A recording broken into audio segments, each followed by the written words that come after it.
Hello everyone, আসসালামু আলাইকুম। সবাই কেমন আছেন? আশা করি সবাই ভালো আছেন। আলহামদুলিল্লাহ, আমিও ভালো আছি। এই তো আমি একটা ঝটপট রান্না নিয়ে আসলাম।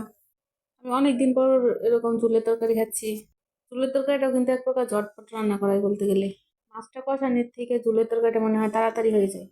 এই তো আমি সবকিছু কষিয়ে নিচ্ছি, আর এদিকে আমি রুই মাছ রান্না করব। আর সবসময় যেভাবে মশলাগুলো কষাই ওইভাবে কষিয়ে তারপর আমি মাছগুলো দিয়ে দিচ্ছি। আর একটা টেকনিক খাটালে মাছগুলো ভাঙে না, ওই রকম ভাবে আমি ভিতর তরকারিটা রান্না করব।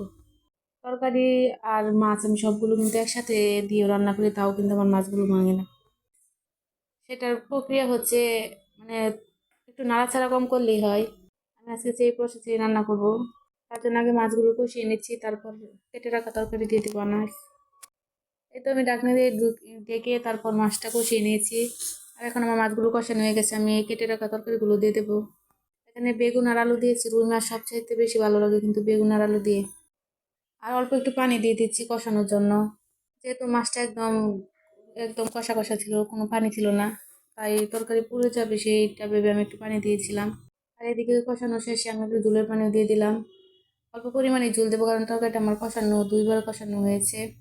এদিকে আমি অল্প অল্প নাড়াচাড়া দিচ্ছিলাম, মাছটা না ভেঙে যায় ওইভাবে। আর আমার মাছগুলো কিন্তু একটাও ভাঙেনি, আমি সবসময় তরকারিটা এইভাবে রান্না করি।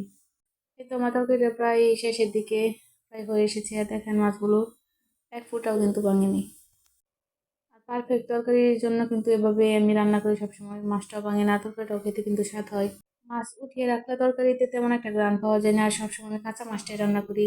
ভাজা মাছ দিয়ে যে রান্না করা অনেকটা সময়ের দরকার।